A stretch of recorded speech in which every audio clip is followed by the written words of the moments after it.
నమస్తే, నా పేరు తేజస్విని. బీసీఎన్ న్యూస్ కి స్వాగతం. ముందుగా ముఖ్యాంశాలు. కూటమికి ఉత్తరాంధ్ర ప్రజలు మద్దతుగా నిలిచారన్న ముఖ్యమంత్రి చంద్రబాబు. రాష్ట్ర ప్రగతిలో ప్రతి ఒక్కరూ భాగస్వామి కావాలంటూ పిలుపు.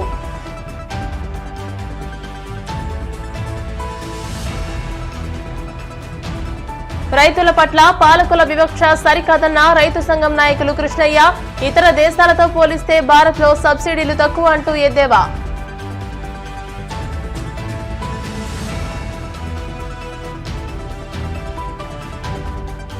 భీమవరంలో ఎంప్లాయీస్ యూనియన్ ఆవిర్భావ దినోత్సవం. కార్మికుల సంక్షేమం కోసం నిర్విరామంగా పోరాడతామంటూ స్పష్టం.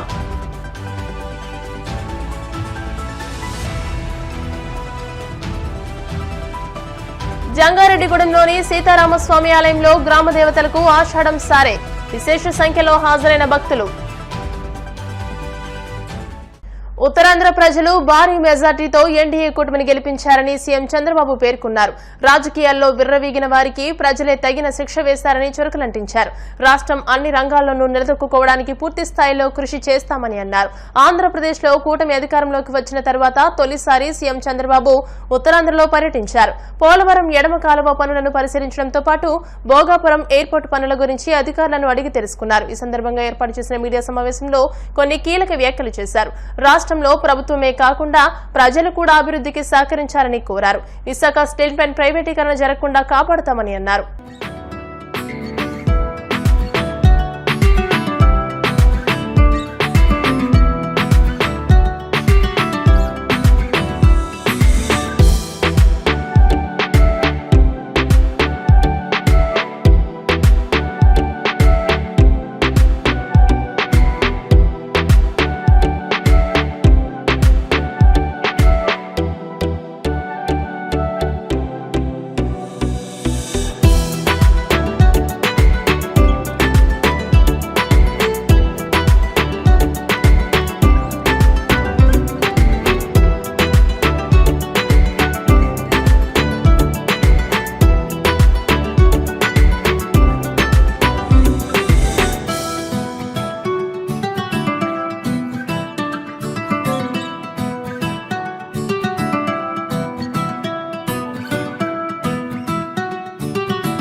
ఎక్కడైతే ఎక్కువ ఓట్లు వేశారో ఆ ప్రజానికి రుణం తీర్చుకోవాల్సిన బాధ్యత నా మీద ఉంది. నేను ఒకటే మీ అందరికీ విజ్ఞప్తి చేస్తున్నా, భగవంతుడు నాకు ఎంత శక్తి ఇస్తే అంత శక్తి ఉపయోగించి మీ రుణం తీర్చుకుంటాం. ఈ రోజు మీరు చూస్తే ఒక పక్క తెలుగుదేశం, ఇంకో పక్క జనసేన, ఇంకో పక్క బీజేపీ, మూడు పార్టీలు కూడా కూటమిగా ఏర్పడి ఎన్డీఏలో మనం ముందుకు పోయాం.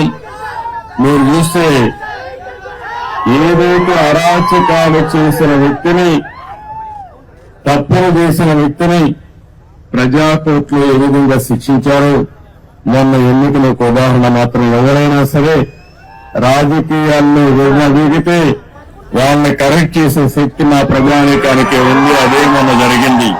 ప్రజలు గెలవాలి, రాష్ట్రం నిలదొక్కోవాలి. ప్రజలు గెలిచారు, గెలిపించారు. రాష్ట్రం నిలదొక్కోవడానికి మా బాధ్యత మేము చేస్తాం. మీరు కూడా పూర్తిగా సహకరించమని ప్రజలందరినీ కోరుకుంటున్నాం. ఇటీవల 3 వాస్తవ పత్రాల్ని, ఏవైతే వైట్ పేపర్లు 3 పబ్లిసైజ్ చేశాను నేను, అందులో పోలవరం కూడా అవుతుంది. ఈరోజు నేరుగా పోలవరం కెనాల్ కోసం వచ్చాను. ఉత్తరాంధ్ర సుజల స్రవంతి, ఈ ఉత్తరాంధ్ర సుజల స్రవంతి పూర్తి చేస్తే అనకాపల్లి జిల్లా గాని ఈ ప్రాంతం అంతా కూడా బ్రహ్మాండంగా అభివృద్ధి అయ్యే పరిస్థితి వస్తుంది. ఒక్క అనకాపల్లి జిల్లాలో 2,80,000 ఎకరాలకు నీళ్లు ఇచ్చే అవకాశం వస్తుంది. త్రాగునీటి సమస్య పూర్తిగా పరిష్కారం చేసే పరిస్థితి వస్తుంది. మీరు ఒక్కసారి చూస్తే నేను ఆ రోజు పనులు చేసిన 5 ఏళ్ల గురించి ఎక్కడుందో అక్కడే ఉన్నాయి. వేసిన దొంగలు అక్కడే ఉంది. ఏం తమ్ముళ్ళు ఒక్క ఇటుకేమన్నా పని చేశారా అని మిమ్మల్ని అడుగుతున్నా. ఏమమ్మా ఎక్కడైనా ఒక తట్ట మట్టి వేసారా అని నేను అడుగుతున్నా. రైతుల వ్యవసాయాన్ని లాభసాటిగా మార్చే విధానాలు కావాలని ఆంధ్రప్రదేశ్ రైతు సంఘం రాష్ట్ర అధ్యక్షులు వి కృష్ణయ్య అన్నారు. గురువారం ఏలూరు జిల్లా ద్వారకా తిరుమల మండలంలోని ఎం నాగులపల్లిలో కూరగాయలు ఉత్పత్తిదారుల కంపెనీ భవనం హాల్లో ఆంధ్రప్రదేశ్ రైతు సంఘం జిల్లా స్థాయి 2వ రోజు శిక్షణ తరగతులు రైతు సంఘం జిల్లా సహాయ కార్యదర్శి కట్టా భాస్కర్రావు అధ్యక్షతన నిర్వహించారు. ముఖ్య అతిథిగా హాజరైన వి కృష్ణయ్య మాట్లాడుతూ ఇతర దేశాలతో పోలిస్తే భారతదేశంలో వ్యవసాయానికి సబ్సిడీలు బాగా తక్కువ ఇస్తున్నారని చెప్పారు. నూటికి 60% మంది ఆధారపడిన వ్యవసాయ రంగాన్ని పాలకులు చిన్నచూపు చూస్తున్నారని ఆరోపించారు. కనీస మద్దతు ధరలు రాక ఏటా రైతులు లక్షల కోట్ల రూపాయలు నష్టపోతున్నారని ఆవేదన వ్యక్తం చేశారు. నిన్న అచ్చెన్నాయుడు గారిని కలిసినప్పుడు ఇంకొన్ని విషయాలు మనం మాట్లాడితే, ఉదాహరణకి విద్యుత్ మోటార్లకి మీటర్లు పెట్టేది ఉంది. ముఖ్యమైన పార్లమెంట్లో ఆయన బిల్లు జస్ట్ పెండింగ్లో ఉంది, మీకు అయిపోవస్తుంది. ఇక్కడ మీకు మోటార్లు మీకే మీద మోటార్లు వస్తాయి, కాలువలు వస్తాయి. మోటార్లు మీటర్లు పెట్టడం కూడా అయిపోయింది, ఆభరణం తగిలించడం కూడా అయిపోయింది. 11,000 మోటార్ని 33,000కి జగన్ గారు అమ్ముకున్నాడు. సాయి ఎలక్ట్రికల్స్ అని చెప్పి ఆయన బంధువే రాష్ట్ర వ్యాప్తంగా 6,000 కోట్లు, అంటే దీంట్లోనే 4,000 కోట్ల దాకా మిగిలించుకునే పని చేశారు. 1,000 కోట్లే, ఏం కాదు 100 కోట్లు కూడా. ఇప్పుడు అన్నీ వచ్చి కూర్చున్నాయి. అన్ని జిల్లా కేంద్రాల్లో పెద్ద పెద్ద గోడౌన్స్లో నిల్వ చేసి ఉన్నాయి. అదే వర్షం బిగించే పనిలో ఉన్నారు. నేను అనకాపల్లిలో బిగించకపోతే మన రైతు సంఘ నాయకత్వంలో బిగించడానికి వీలు లేదని చెప్పి వీళ్ళు అడ్డ వెళ్ళారు. ఆ విధంగా అనంతపురం అదే జరిగింది. అనంతపురంలో ఎక్కడ పెట్టారు, పెద్ద గోడౌన్ పట్టుకున్నారు మనాళ్ళు. పట్టుకొని చూస్తూ ఉన్నారు, అలా తీస్తారా తీరా ఏందని చెప్పి. ఎందుకంటే అక్కడ మరీ కరువు ఏరియా కదా, మోటార్లో నీళ్ళు వస్తాయి, అవన్నీ లెక్క వేస్తే కష్టమైపోయింది. అందుకని వాళ్ళు ఎదురు చూస్తూ ఉన్నారు.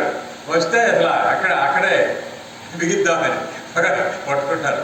ఇట్లా మరి విధానమైన ఆయన చెప్పింది ఏంటంటే, వాళ్ళ కాగితాలు ఏమన్నారు ఆ రోజు వాళ్ళు ఎవరు వాళ్ళకి సరైన కాగితాలు రాసేవారు. కొంచెం చూసుకోవా, ఈ 3 ఎకరాలు చూసుకోమన్నారు. ఈ 3 ఎకరాలు చూసుకోమంటే తీసుకురమ్మన్నారు కాగితాలు. అందుకని ఈ రకంగా మరి ఈ జిల్లాలో ఎలా ఉందో ఏంటో సర్వే జరిగేటప్పుడు ఏ కాగితాలు తెమ్మంటారు. దీని ఫస్ట్ స్టేజ్ అంటారు. కాగితాలని ఒరిజినల్ని ఏమున్నాయి ఏమి లేవు, భూమి ఏముంది, భూమికి సంబంధించి కాగితాలు ఉన్నాయి. ఇట్లా వీటికి సంబంధించినటువంటి ఏమున్నాయో కూడా చూస్తే మనం తెలుసుకుంటే రైతు కార్యకర్తలుగా రైతాంగానికి సహాయపడడానికి ఉపయోగపడే చేయాలి. వాళ్ళ పద్ధతులు చేసుకుంటారు. ఒక రైతు యొక్క సర్వే నెంబర్లన్నీ ఒక చోటే రకరకాల ఆ ఊళ్ళో రకరకాల ఏరియాలో ఉన్న అన్నీ ఒక చోటే పెట్టి చేసే పద్ధతి. కానీ అనవసరంగా జగన్ బొమ్మ వేసుకొని అది ఆ రకంగా తిట్టించుకున్నారు. ఎవరి వాళ్ళు బొమ్మలు కూడా ఎక్కువ పెట్టలేదు. అది శాశ్వతంగా ఉండేది. వాళ్ళు ఇంకో 100 ఏళ్ళ దాకా మారదు. రెండోది కొత్తగా వచ్చిన సర్వే నేచర్ అయితే జర్మనీ వాళ్ళది, జర్మనీ మోడల్. ఇది తహసీల్దార్ చేతుల్లో ఎంఆర్ఓ చేతుల్లో ఉండదు. ఇదంతా కూడా ప్రతిరోజు ఇప్పటికప్పుడే ఢిల్లీలో వెళ్ళి ఆ సర్వే ఆఫ్ ఇండియా మ్యాప్ అంటారు, ఆ సర్వే ఆఫ్ ఇండియాలో మొత్తం కూర్చుంటుంది. సుదీర్ఘ ఉద్యమ చరిత్ర కలిగిన ఎంప్లాయీస్ యూనియన్ ఆవిర్భావ దినోత్సవాన్ని ఈ రోజు భీమవరంలోని డిపో గ్యారేజ్ వద్ద ఘనంగా నిర్వహించారు. ముందుగా యూనియన్ కార్యాలయం వద్ద రాష్ట్ర ఉపాధ్యక్షులు ఎస్వీ రావు యూనియన్ జెండా ఆవిష్కరించారు. అనంతరం డిపో వద్ద జరిగిన సమావేశంలో ఆయన మాట్లాడుతూ కార్మిక పక్షపాతిగా ఎనలేని ఉద్యమాలు పోరాటాలు చేసి కార్మికుల మనస్సుల్లో చిరస్థాయిగా నిలిచిపోయిందన్నారు. సంస్థ ఉన్నంతకాలం ఎంప్లాయీస్ యూనియన్ నిరంతరాయంగా ఉంటుందని, వామపక్ష భావజాలంతో ఉద్యమాలను కొనసాగిస్తుందని అన్నారు. కార్మికులకు ఎన్నో వేతన సవరణలు చట్టాలను సాధించిందని అన్నారు. ఈ కార్యక్రమంలో యూనియన్ రీజనల్ సెక్రటరీ అల్లం సత్యనారాయణ, రిటైర్డ్ యూనియన్ నాయకులు ఎస్ఎస్ రావు, సిపిఐ జిల్లా కార్యవర్గ సభ్యులు ఎం సీతారాం ప్రసాద్లు పాల్గొన్నారు. రిటైర్డ్ ఎంప్లాయీస్ అనేది ఆర్టీసీ వెన్నెమ్మకని ఇవాళ ప్రప్రదంగా నిన్న మనతో పాటు వాళ్ళ ఈ మీటింగ్లో పార్టిసిపేట్ చేసిన ఈ కార్యక్రమం విజయవంతం చేయాలి. ఎస్రావుకి జీర్కరాజుకి చేసి చెప్పి ఉన్న వాళ్ళందరికీ చేశారు. మాజీలు చేస్తున్నారు. మాజీలు అంటే మాజీలు కాదు, మాజీలే రాజీ లేని పోరాటం చేసి ఎంప్లాయీస్ని నిలబెట్టిన ఘనత వాళ్ళది. మరి అటువంటి వ్యక్తులు వాళ్ళ యొక్క అభిప్రాయాలు వెన్నుదన్నులు ఎప్పుడు కూడా ఈ ఆర్టీసీ ఎంప్లాయీస్ని ఉండాలని మరి ఈరోజు ఈ కార్యక్రమాన్ని మరి ఇంత తక్కువ టైంలో మనకు చెప్పినప్పటికీ 48 గంటలు చెప్పినప్పటికీ ఒక 50 మంది విజయవంతంగా చేయడానికి సహకరించి ప్రధాన బాధ్యత నుంచి మాకు అండదండలుగా ఉండి మాకు ఆశ్రయించిన ఎస్ రావు గారికి, జీర్కరాజు గారికి, కేఎన్ రాజు గారికి, అల్లం సత్యనారాయణ గారికి, ఎస్వీ రావు గారికి మరి సహకరించి మీ అందరూ కార్మికులకి ఒక హృదయపూర్వక ధన్యవాదాలు తెలియజేస్తూ సెలవు తీసుకుంటాం. హక్కుల కోసం కార్మికుల ప్రయోజనాలు ఏమి రావాలన్నా ఏది చేయాలన్నా కూడా ముందు ఎంప్లాయీస్ యూనియన్ ఉంటుందని తెలియజేసుకుంటూ అమరావతి జేఏసీతో మనం టైఅప్ అయ్యి గవర్నమెంట్ దగ్గరికి మన సమస్యలు మనం గవర్నమెంట్లో విలీనమయ్యాక వచ్చే ఉత్పన్నమైన సమస్యలన్నింటినీ ఒక్కొక్కటిగా సాధించుకుంటూ మొత్తానికి ఎంప్లాయీస్ యూనియన్ ఆర్టీసీ కార్మికులకి ఒక రకమైన శక్తి, ఒక రకమైన ధైర్యం, ఒక రకమైన బలోపేతం చేసే యూనియన్గా కార్మికుడికి ముందుందని తెలియజేసుకుంటూ ఈ 73వ సంవత్సరంలో కూడా మీ అందరి ఆదరాభిమానాలు ఇలాగే కొనసాగిస్తూ ఆర్టీసీ కార్మికులకు రావాల్సిన ప్రతి ఒక్క సంక్షేమ పథకాన్ని, ఆర్థిక ప్రయోజనాలు తీసుకొస్తానికి ఎంప్లాయీస్ యూనియన్ ముందుంటుందని తెలియజేస్తూ ఇంత ఘనంగా ఈ ఆవిర్భావ దినోత్సవం జరగడానికి కారకులైన ప్రతి ఒక్కరికి, ముఖ్యంగా మన రిటైర్డ్ అసోసియేషన్ వాళ్ళకి మనం ధన్యవాదాలు తెలియజేయాలి. ఎందుకంటే మనం ఇందులో ఉన్నాం, మనకి ఎలాగా తప్పదు. వాళ్ళు దీని ద్వారా ప్రయోజనం పొందారు. ఈ సంస్థను ఇంకా బలోపేతం చేసుకుంటే భావితరాలకి ఇది నిలబడుతుందని ఒక ఆశతో వాళ్ళు ఎంతో కష్టపడ్డప్పుడు కాబట్టి మనం ఈ రోజున ఈ రకంగా ఉన్నాం. రేపు మనం కూడా ఏదైనా చేస్తే మన పిల్లలు, మన తర్వాత తరాలకు కూడా ఇది ఈ ఆర్టీసీని కొనసాగించడానికి అందరం సహకరించవలసిందిగా కోరుకుంటున్నాం. ధర్మారావు ఫౌండేషన్ సేవలను పలువురు ప్రముఖులు కొనియాడారు. పాలకొల్లు ఎమ్మెల్యే మంత్రి నిమ్మల రామానాయుడు దేవాలయాలకు, చర్చిలకు, పేదల ఇళ్ల నిర్మాణాలకు సిమెంట్ బస్తాలు ఉచితంగా అందించడం అభినందనీయమని అన్నారు. పాలకొల్లు పెద్దగరువు చర్చి నిర్మాణానికి 25 సిమెంట్ బస్తాలు ఫౌండేషన్ సభ్యులు అందించిన సందర్భంగా పలువురు ఫౌండేషన్ సేవల పట్ల కృతజ్ఞతలు తెలియజేశారు. మా ఆంధ్రప్రదేశ్ మంత్రివర్యులు నిమ్మల రామానాయుడు గారు ఈ పాలకొల్లు పెద్దగరువులో గత దినాల్లో క్రిస్మస్ ఆరాధనకు వచ్చి ఈ యొక్క ప్రత్యేక పరిస్థితి అంతటి గురించి మరి ఎమ్మెల్యే గారికి మేము చెప్పినప్పుడు మరి అనేక మందికి సహకరించే వారు అలాగే ఈ మందిరాన్ని కూడా మరి ఈ మందిరం సంపూర్తి ఇవ్వాలని చెప్పేసి ఆలోచనతో వారి తండ్రి గారి చేత ఏర్పడిన ధర్మారావు ఫౌండేషన్ ద్వారా 25 సిమెంట్ బస్తాలు ఇవ్వటము మాకు చాలా సంతోషంగా ఉంది. నాకు ఒక్కరికే కాదు కానీ వేడింగ్పాల్లో నేను పరిచయం చేస్తున్నాను. నాకు కూడా గత డిసెంబర్ 28వ తారీఖున ఇదే ఫౌండేషన్ ద్వారా 20 సిమెంట్ బస్తాలు ఇచ్చారు. అక్కడ కూడా చాలా సంతోషించారు మా గ్రామస్తులందరూ కూడా. గడిచినటువంటి ఎలక్షన్ లో ప్రార్థించినట్టుగా దేవుడు 65,000 సిల్కు మెజార్టీతో మా పాలకొల్లు కాన్స్టిట్యూంట్ మరి వారిని ఎమ్మెల్యేగా 3వసారి నగ్గటం అది ఎంతో ఘనత మా పాలకొల్లు పట్టణానికి. మరొక పర్యము వారికి ఇచ్చినటువంటి మంత్రి పదవి బట్టి మరి రాష్ట్ర మంత్రిగా ఉంటూ అనేక పేదలకు వారు సహకరిస్తూ వారి యొక్క ప్రయాణాల్లో వారి వెళ్ళే మార్గాల్లో దేవుడు వారి కాపుదల దయచేయని చెప్పేసి మేము ప్రార్థనలు చేస్తామని చెప్పేసి మరొకసారి తెలియజేస్తున్నాము. ఇంకొక విషయం, మంచి విషయం చెప్తాను. మా గ్రామంలో ఎక్కువ శాతం గల్ఫ్ దేశాలు ఉంటారు జనాలు. అయితే ఎవరైనా చనిపోతే కనుక 2 రోజులు 3 రోజులు ఆ బాడీ నుంచి తాకి గత దినాల్లో చాలా ఇబ్బంది పడేది. డాక్టర్ నిమ్మల రామానాయుడు గారు వారి తండ్రి గారి పేరు మీద సుమారుగా అంటే 2005లో ఈ ధర్మారావు ఫౌండేషన్ స్టార్ట్ చేసి ఆయన ఎమ్మెల్యే కాకముందు నుంచే మరి పాలకొల్లు నియోజకవర్గంలో ఉన్నటువంటి మరి ఏ గ్రామంలో ఫైర్ యాక్సిడెంట్ అయినప్పటికైనా, ఏ గ్రామంలో ఇబ్బంది అయినప్పటికైనా మరి చర్చిలకు కానీ, ఫైర్ యాక్సిడెంట్ అయిన వాళ్ళకి మరి బియ్యం సామాగ్రి, వంట సామాగ్రి ఇచ్చే విషయంలో కానీ మరి ఎన్నెన్నో కార్యక్రమాలు చేసుకుంటూ వస్తున్నారు.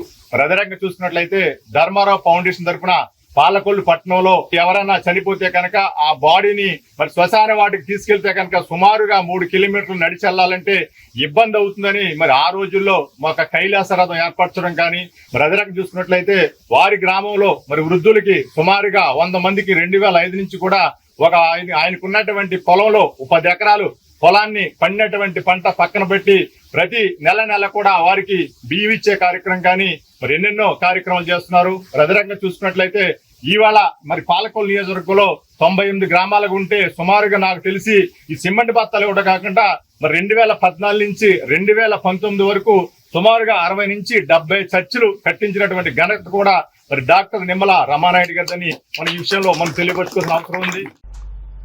ఇప్పుడు కాసేపు ప్రకటనలు.